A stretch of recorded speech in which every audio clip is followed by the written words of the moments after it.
SIR শুরুর পর route map বৈঠক কেন্দ্রীয় স্বরাষ্ট্রমন্ত্রীর এবং সঙ্গে ছিলেন বিধায়ক, প্রাক্তন এবং বর্তমান সাংসদরা। তাৎপর্যপূর্ণভাবে দেখা গেল সেই বৈঠকে অনুপস্থিত মতুয়া মহাসংঘের সংঘাধিপতি শান্তনু ঠাকুর। বৈঠকে এলেন না মতুয়া বাড়ির আরেক সদস্য বিজেপি বিধায়ক সুব্রত ঠাকুরও। বৈঠকে দেখা গেল না মতুয়া অধ্যুষিত হরিণঘাটার বিজেপি বিধায়ক অসীম সরকারকেও। বনগাঁয় গতকাল সাংবাদিকদের মুখোমুখি হলেও অমিত শাহর বৈঠকে যাননি শান্তনু ঠাকুর। খাস ঠাকুরনগরের মতুয়া বাড়ির দুই সদস্যের বৈঠকে অনুপস্থিতি ঘিরে রাজনৈতিক মহলে জল্পনা তীব্র। তবে কি এসআইআর নিয়ে মতুয়াদের একাংশের ক্ষোভ থেকেই অভিমানী শান্তনু ঠাকুররা?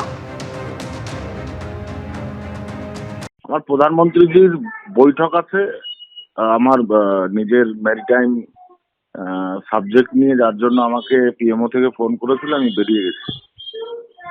সেই কারণে মানে জরুরি কাজে বেরিয়ে গেছেন বলেই সেই জন্য থাকতে পারে। হ্যাঁ, মতুয়ারা বুঝতে পারছেন আজকে যাওয়ার মুখ ছিল না, গেলে এলাকার মানুষকে কি কৈফিয়ত দিতেন যে আবার একটা নেতাদের সঙ্গে বড় হোটেলে দেখা করে খাওয়া দাওয়া সেরে এলাম আর শূন্য হাতে ফিরলাম, যেখানে আপনাদের শিকড় নিয়ে টান দিচ্ছে আমাদের বিজেপির সরকার, সেইটা বলতেন ওনারা।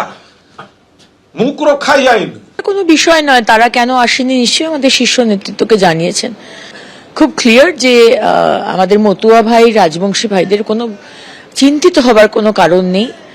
ভারত সরকার যখন কথা দিয়েছেন যে নাগরিকত্ব করে দেওয়া হবে সিএ দ্বারা। 16ই ডিসেম্বর এসআইআর এর খসড়া ভোটার তালিকা প্রকাশিত হয়, আর তারপরই মতুয়া সম্প্রদায়ভুক্ত বহু মানুষের মধ্যে উদ্বেগ তৈরি হয়েছে। বাংলাদেশ সীমান্ত লাগোয়া উত্তর 24 পরগনা ও নদিয়া জেলার বিধানসভা কেন্দ্রগুলিতে বহু ভোটারের নাম আনম্যাপড থাকায় তাদের ভোটাধিকার নিয়ে বড় বড় প্রশ্নচিহ্ন তৈরি হয়েছে। পর্যবেক্ষকদের মতে এই আনম্যাপড ভোটারদের বড় অংশই মতুয়া সম্প্রদায়ের মানুষ, যারা 2002 সালের পর বাংলাদেশ থেকে এসেছেন। এই মানুষগুলির আশঙ্কা, শেষ অবধি কি এসআইআর এর শেষে ভোটাধিকার হারাতে হবে তাদের? এসআইআর এর চূড়ান্ত ভোটার তালিকায় কি তাদের নাম বাদই পড়বে? ভোটাধিকার হারালে আপাতত কি সরকারি প্রকল্পের সুযোগ সুবিধা থেকে বঞ্চিত হবেন তারা? এই প্রশ্ন ঘিরেই বাড়ছে উদ্বেগ তাদের মধ্যে।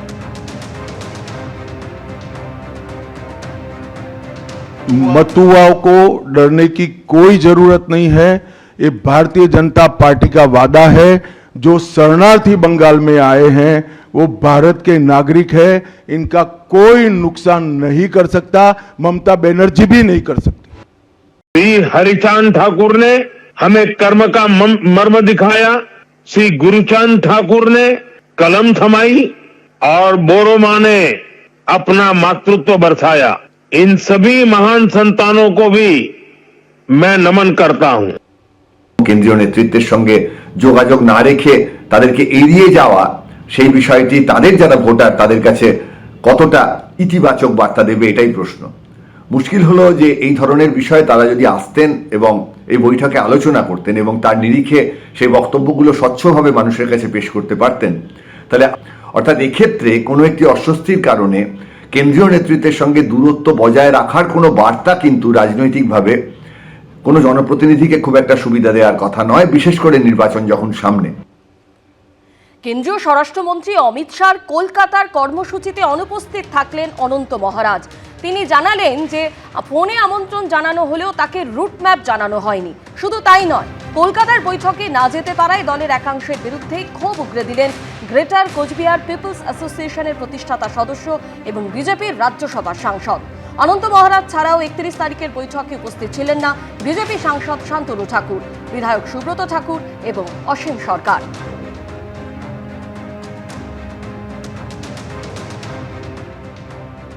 তার অনুপস্থিতি নিয়ে ফোনে প্রতিক্রিয়া দিয়েছেন বিজেপি সাংসদ অনন্ত মহারাজ। তিনি জানিয়েছেন, আমি রুটম্যাপ চেয়েছিলাম, আমাকে দেয়নি।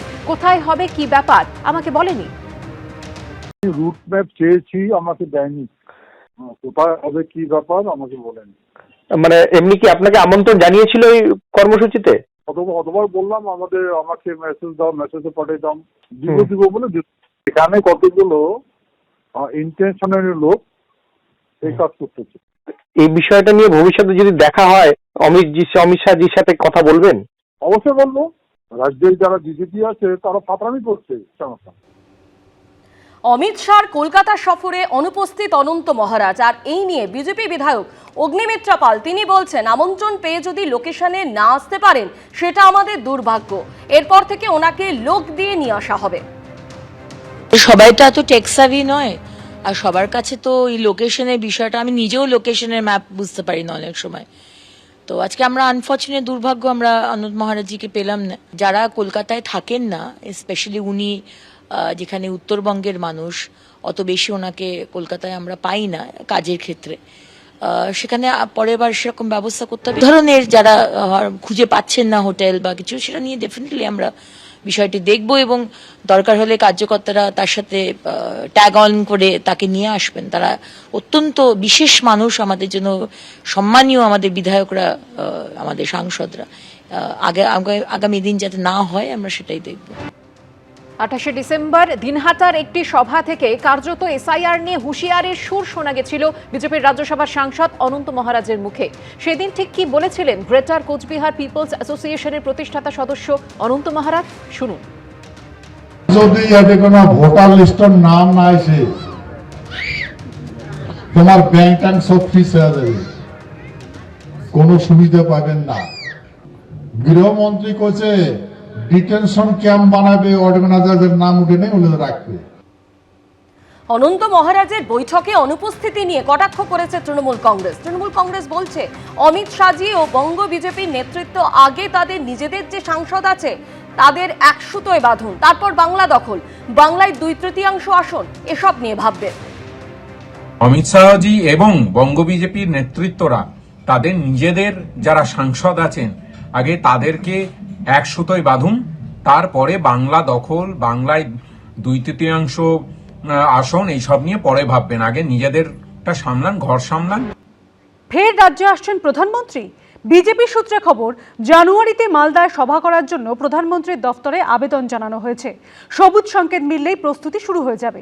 আর অন্যদিকে 2রা জানুয়ারি মালদার চাঁচলে শুভেন্দু অধিকারীর সভার অনুমতি দিল কলকাতা হাইকোর্ট। ওই দিন কোচবিহারেও বিজেপির সভার অনুমতি দিয়েছে আদালত। ভোটের পশ্চিমবঙ্গে ফের আসছেন নরেন্দ্র মোদী। এবার মালদায় প্রধানমন্ত্রীর সভার জন্য আর্জি জানালো পশ্চিমবঙ্গ বিজেপি। বিজেপি সূত্রে খবর, 18 জানুয়ারি মালদায় সভা করার জন্য প্রধানমন্ত্রীর দপ্তরে আবেদন জানানো হয়েছে। পিএমওর তরফে সবুজ সংকেত মিললেই প্রস্তুতি শুরু হয়ে যাবে। প্রধানমন্ত্রী আপনার জেলায় আসছেন? এটা প্রধানমন্ত্রীর এখনো আসার কথা আছে, আলোচনা হয়েছে। এখন আমরা 17-18 তারিখে এরকম একটা ঠিক হয়েছে, ওখানে মালদাতে আসবেন উনি। আমাদের যে 4টা আমাদের সাংগঠনিক জেলা আছে, বিশেষ করে আমাদের 4টা জেলার ওখানে উনি একটা জনসভা করবেন, এরকম একটা ঠিক হয়েছে। কয়েক মাসের মধ্যে রাজ্যে বিধানসভা ভোট।